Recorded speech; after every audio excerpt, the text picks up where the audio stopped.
friends, good evening.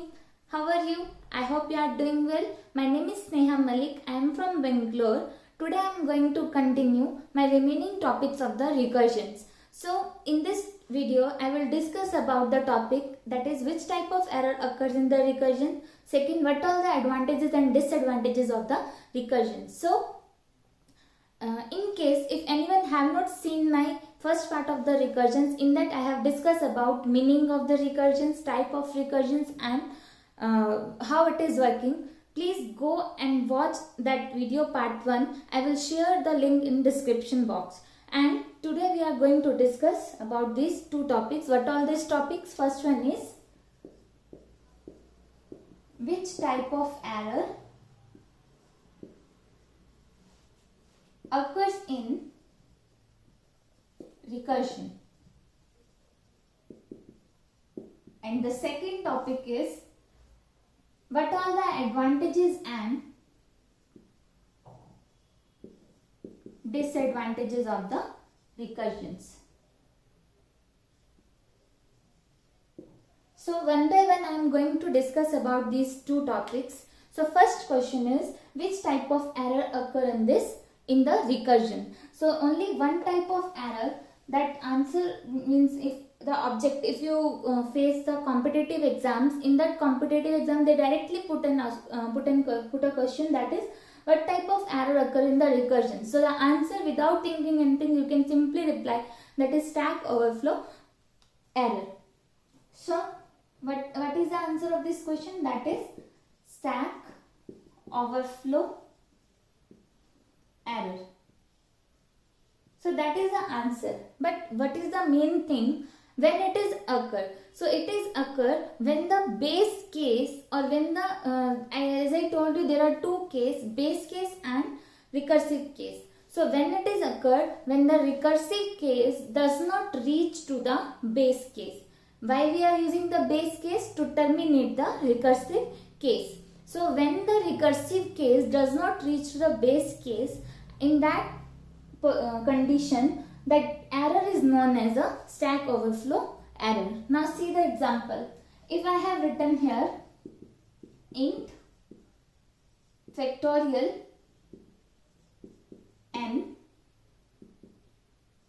int n, and in this I have written this condition, n is equal to 100, and it will return 1, else it will return n into factorial of n minus 1. Now see, in this function, this is your base case and this is your recursive case. So what do you mean by recursive case? As I told you in previous lecture, recursive case means it calls itself, okay, it calls itself in such a way so that it comes closer to the base case. And base case means when recursive case reach at the base case, the function will terminate. So now see, when we write this function here, what condition you have given? N is equal to 100. So when you are taking n value is 15. So one by one this value is decremented by 1, but we will not reach to the base case. So that type of error is known as a stack overflow error. Understood? Now we are going to continue next topic, that is what are the advantages and disadvantages of the recursion. So advantages of the recursion, first we will discuss about the advantages. So what is the very first advantage of the what is the very most important advantage of the recursion? That is the program is neat and clean. Okay, the first important advantage is program is neat and clean. Second advantage, program size is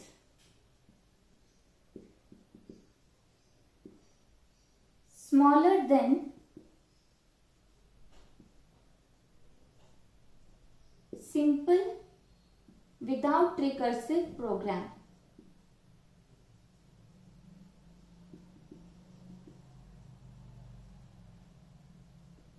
And the third advantage is it is very easy to understand. Only two things we need to identify, that is the base case and recursive case. If we identify base case and recursive case, the logic will become very simple. So what are the advantage of the recursive function? First advantage is program is neat and clean.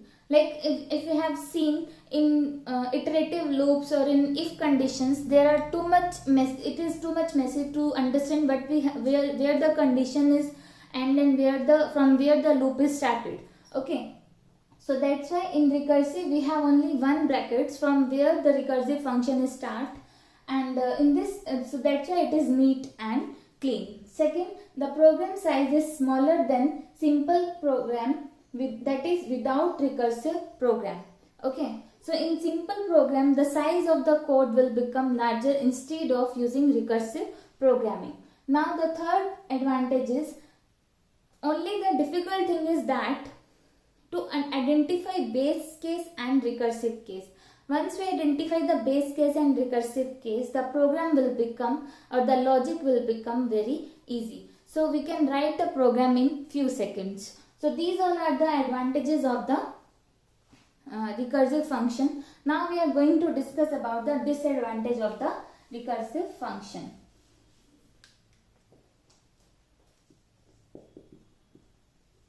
Disadvantage of recursive function. So what is the first disadvantage of the recursive function? There is not any disadvantage. The main two disadvantages: time requirement, more time requirement,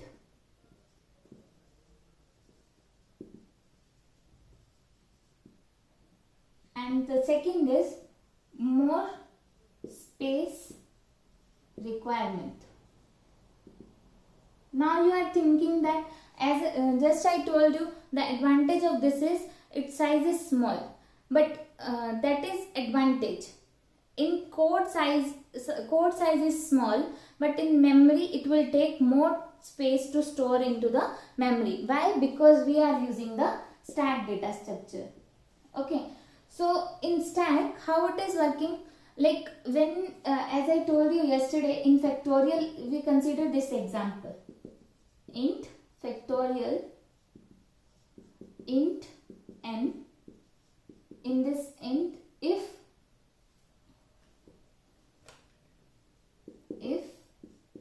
n is equal to 1, it will return 1, else it will return n into factorial of n minus 1. Okay, so when we execute this program, how it is working? First of all, like you have to find the factorial of 4. So n value is 4, like this is your stack. So the two advantages, as I told you, two advantages are there: time requirement and space requirement.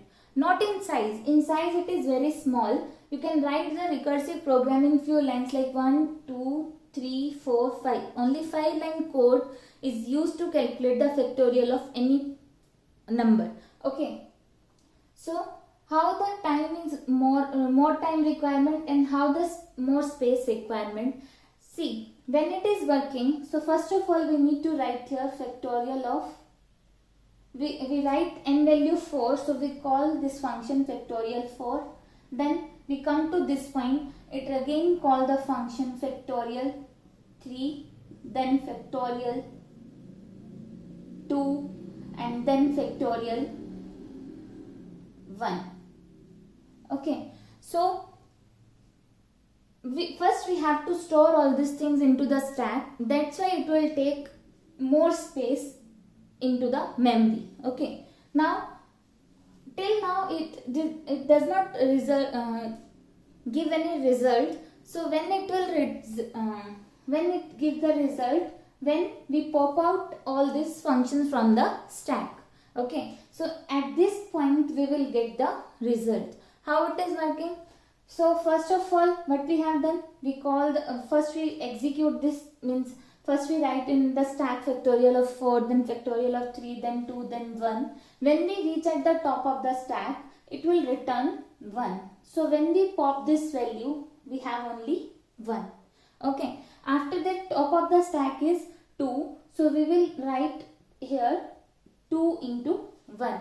Then we pop this function from the stack. Then we have factorial 3. We pop this function from the stack, and in the last we pop this function and we will calculate this. That will be the value of 4 factorial, which is equal to 24. That's why it will take more time to execute a program. I will repeat what are the two disadvantage. The two disadvantage only we have, that is more time requirement and more space requirement. Space requirement means it doesn't mean it will take more space to write a code of a recursive function. We can write the recursive function in only few lines, like 4 to 5 lines. But the main thing is, why we have writing here more space requirement, it is used more memory space in the more space of the memory to execute a program. Like I gave you example, when we execute this factorial function n, first it will store factorial 4, then 3, then 2, then it comes closer to it reaches this condition that is known as a base condition. Now it will start returning the value. So its value is 1, I have written here, then 2, and pop out all this function. So in this recursive function, this is the main advantage, the result we will get in the end when all the functions are pop out from the stack. So these two are the disadvantage of the recursions. I hope you understand these topics, and please like, share and subscribe my channel. Thank you.